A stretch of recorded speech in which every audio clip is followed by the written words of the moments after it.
Hey, what's going on guys? Arekkz here, welcome back to another video for Monster Hunter World Iceborne, and today I want to talk about Barioth, the evolution of Barioth, and the reason I want to do that is because Frostfang Barioth is not too far away. August the 7th, as a reminder, is the date you want to put in your calendar.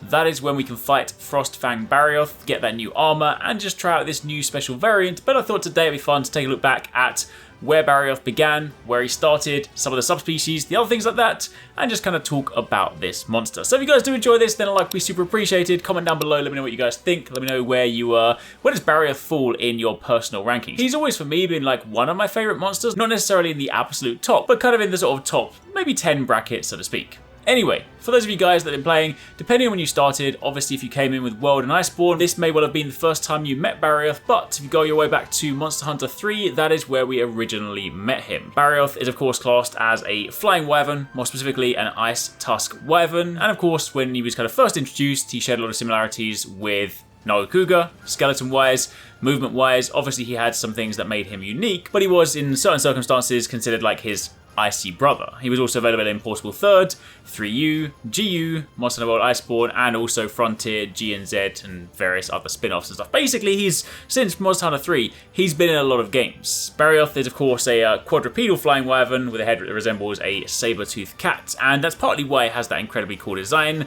and that's one of the things that's been most iconic for him moving forward. Of course, he has all of his ice elemental attacks that can inflict ice blight and snowman effects, and he's typically seen inhabiting the snowy tundras, the snowy mountains. That much we know about him. I will say one of the reasons I always favoured him was because he always had incredibly cool armour, but one of the things that he also always suffered from was being kind of one of those like mid-tier monsters. We've seen this before with various other monsters, but anything that kind of falls in that mid-tier category gets some attention, obviously midway through the game, you make some of their stuff, but often when you start moving towards endgame, they don't necessarily get as much love, which is partly why I'm so excited for the introduction of Frostfang. However, following on from that, we then had Sambarioth, who sadly we haven't seen for quite some time. Honestly, I actually preferred this one. This was a subspecies. Now, it's important to kind of differentiate the difference between subspecies and special variants, but this one, for all intents and purposes, was a subspecies, which a lot of people would just see as a color palette swap. Behavior-wise, they were very similar, but it did have a few unique moves. This one has a much more orange and yellow color scheme to it, which was of course reflected in the armor. So you take the previously awesome looking armor from regular Barioth, and you then apply the sort of orange sandy color scheme to it. It looked incredibly cool. Deep indigo tusks, blood red tips, that was very, very awesome. And this one was typically referred to as a tornado tusk wyvern. He was actually first introduced in Monster Hunter Portable 3rd back in 2010, and then made his appearance in 3 Ultimate as well as G, but did not sadly make it into things like Generations Ultimate, because that one actually, while it did introduce special variants, didn't actually bring back subspecies for the most part. There was obviously other spin-offs like Monster Hunter Explore, Stories and Spirits, where it showed up, but Sambarioth was instead capable of creating this large dust tornado, which it could then use to hurtle itself around, which I always thought was really cool. It would like fly towards it, spin around it a few times, dive bomb you.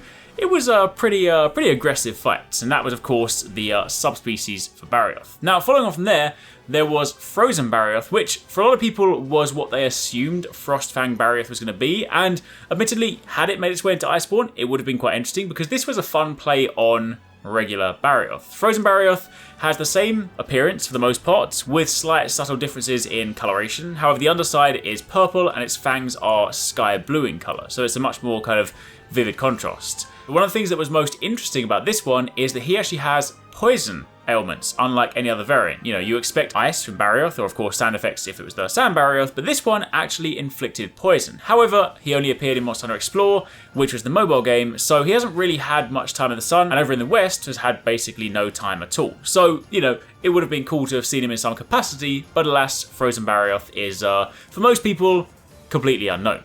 However, we then turn our attention to Frostfang Barioth, which is a special variant, and that is the new addition to Iceborne, again dropping on August 7th. This flying wyvern is said to be considerably more aggressive than the previous one. A lot of the move patterns, a lot of the kind of behavior will be very similar to what you know from a regular Barioth, but it does of course have the strengthened Sub-Zero breath attack, which is very similar to that of, say, Velkhana's, which will leave frost on the ground for a few seconds, and of course if you stand in it, it will slow you down and can also cause ice blight, or frostbind as they refer to it in the dev diary.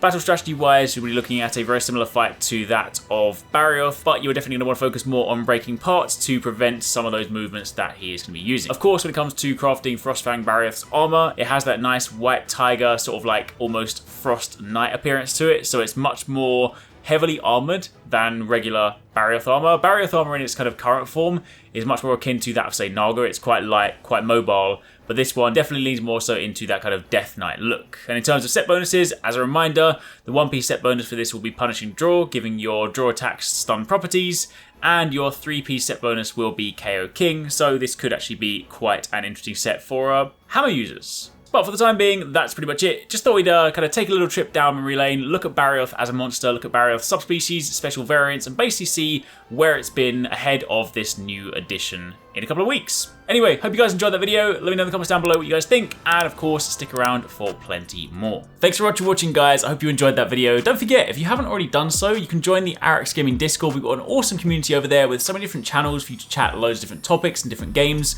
I'm in there, the team's in there. If you guys want to chat with us, find people to play with, it's just in general a great place to be. And of course, if you enjoyed this video, don't forget to turn on those notifications so you don't miss any of our future uploads.